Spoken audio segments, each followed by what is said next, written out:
নমস্কার বন্ধুরা, সবাইকে কোজাগরি লক্ষ্মী পুজোর অনেক অনেক শুভেচ্ছা রইল। প্রত্যেকের বাড়িতে তো কম বেশি পুজো হয়। তো এখন বেলা প্রায় 12টা মতো বাজতে যায়। স্নান টান সেরে এই যে দেখো আমার পুজো হয়ে গেছে, সকালের পুজো।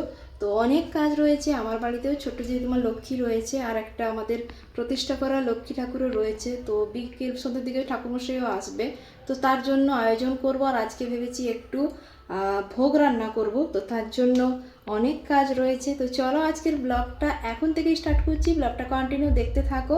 আজকে কি কি করছি না করছি সবটাই তোমাদের সঙ্গে শেয়ার করব। আর আমাদের এখানে পাড়ায় তো পুজো হয়, মানে ওদের ক্লাবের পক্ষ থেকে, কিন্তু এবছর বৃষ্টির জন্য মানে সেরকম ভালো প্যান্ডেলও করেনি, অনুষ্ঠানও কিছু হবে না সম্ভবত। কিন্তু সকাল থেকে প্রচণ্ড মাইক বাজছে, আর আজকে বৃষ্টি নেই সকাল থেকে, কিন্তু মেঘ করেছে আকাশে ভীষণ।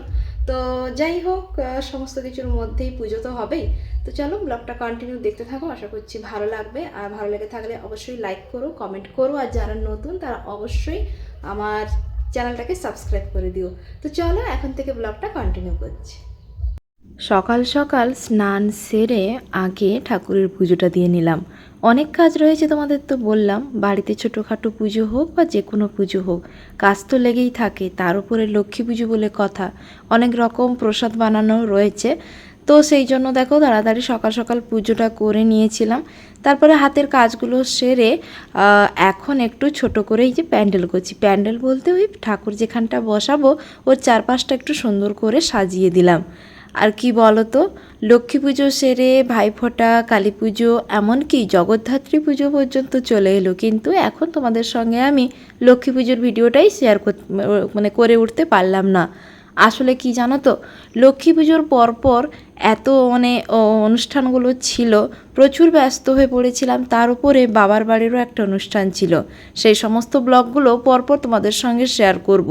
তো ওই সমস্ত কারণে এতটাই ব্যস্ত হয়েছিলাম, এই সমস্ত ব্লগগুলো এডিট করে উঠে ভয়েস ওভার দিয়ে উঠতেই পারিনি। যাই হোক, দেখো আমি আর মা মিলে এখানে কাজ করছিলাম।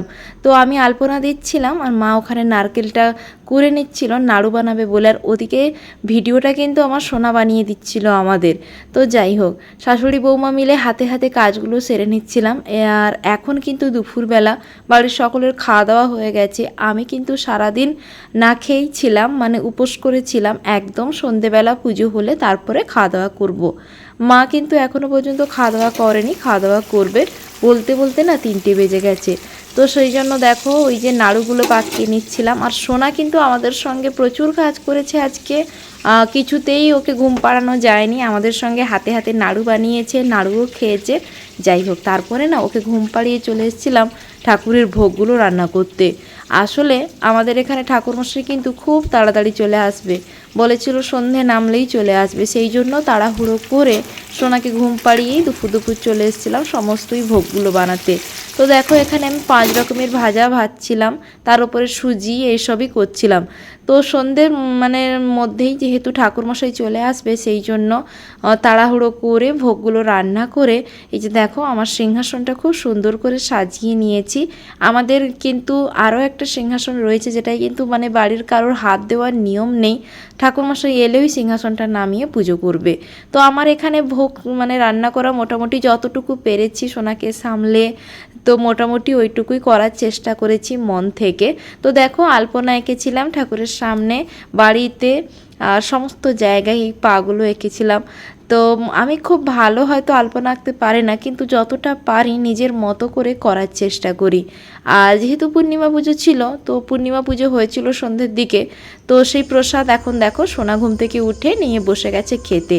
বাইরেটাও দেখো এরকম করে আলপনা এঁকেছিলাম, এমনকি মন্দিরেও করে দিয়েছিলাম। তো ওদিকে আমার সমস্ত আয়োজন কমপ্লিট হয়ে গেছে, এখন শুধু অপেক্ষায় আছি ঠাকুরমশাই আসার জন্য। এখন ওই ঘড়ি কাটায় 6টা 10-15 মতো বাজে। তো এলেই পুজো শুরু হয়ে যাবে। আর যেগুলো আয়োজন করার মোটামুটি পেরেছি, যতটা করতে পেরেছি ওইটুকুই করেছি। ভীষণ ক্লান্ত লাগছে, সারা দুপুর ঘুমোইনি, তার উপরে না খেয়ে রয়েছি। আর এই যে ডোডোবাবু এই কিছু আগে ঘুম থেকে উঠলো, তাই তো ও ঘুমিয়েছিল দেরি করে। তো তারপরে আজকে মনটা সত্যি খুব খুব খুব খুশি, একটা দারুণ খুশির খবর, যেটা সত্যি মনটা ভালো করে দিল। হাজার কষ্টের মাঝখানে একটা ভালো খবর। ফাইনালি মানে আমার বর্মশাই বাড়ি আসছে, অলরেডিও বাসে উঠে পড়েছে, 8টা নাগাদ বাড়িও পৌঁছে যাবে। তো এইটাই সবথেকে খুশির খবর আমার কাছে, মানে এখন পর্যন্ত। দুর্গাপুজোর সময় ওকে পেলাম না, মনটা ভীষণ খারাপ লাগছিল। যাই হোক, কিছু করার নেই, এখন আসছে, এটাই অনেক। তো চলো এখন ঠাকুরমশাই কখন আসে দেখি, চলে আসবে হয়তো একটু পরে। একটু ফোনই করেছিলাম, বলছে আসছে। তো চলো তোমাদের একটু একটু করে সবটাই শেয়ার করব, অবশ্যই দেখো। আর ব্লগটা অবশ্যই লাইক করো, কমেন্ট করো, আর যারা নতুন তারা অবশ্যই সাবস্ক্রাইব করে দিও। আর ডোডো, কার পাপা আসছে? আমার পাপা আসছে। আমার পাপা, আমার পাপা। তোমার পাপা আসছে? কি আনবে? চকলেট। আমার জন্য চকলেট আনবে, ডোডোর জন্য চকলেট আনবে না, তাই তো? ও আচ্ছা, আমি খেলে নাকি আমার পেটে ব্যথা হয়? ওর কিছু হয় না, ওর সব ঠিক থাকে, তাই তো?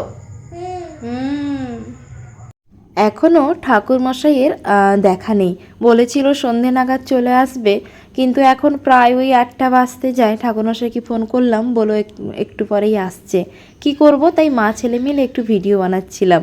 তারপরে ওই যে দেখো, বলতে বলতে ঠাকুরমশাই চলে এসছে, সমস্ত জোগাড় তো করেই রেখেছিলাম। ঠাকুরমশাই এসে পুজোয় বসে গেছে। চলো এখন পুজোটা করে নেওয়া যাক।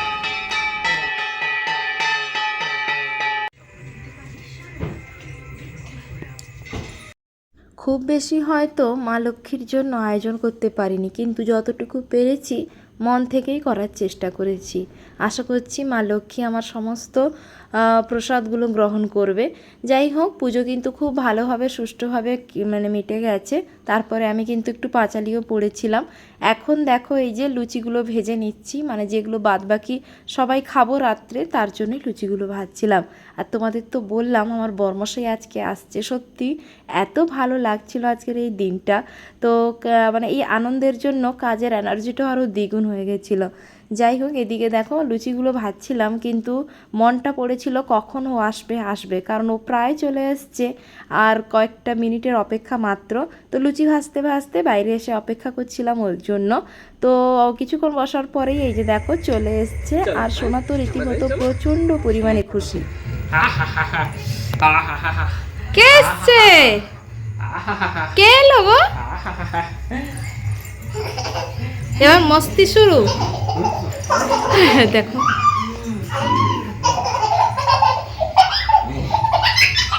পাপা,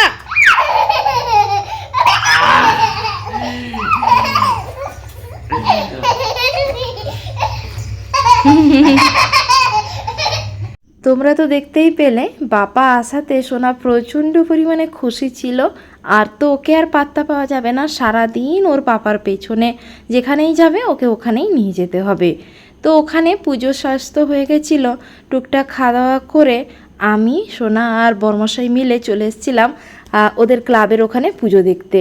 এখনও যদিও পুজোর কিছুই হয়নি, যেহেতু রাত্রে ঘট উঠবে তাই জন্য সবটাই খালি ছিল। আর এবছর কিন্তু ওই বৃষ্টির জন্য ওদের ওখানে কোনো অনুষ্ঠানই হয়নি। তো দেখো বাড়িতে নাড়ু করেছিলাম, আমাদের বাড়ির ঠাকুরকে কিছুটা দিয়ে এখানকার ঠাকুরের জন্য কিছুটা তুলে রেখেছিলাম, ওটাই এসে রেখে দিলাম। আর এখানে গান বাজছে দেখে সোনা কিন্তু একাই পুরো প্যান্ডেল জুড়ে নাচতে ব্যস্ত।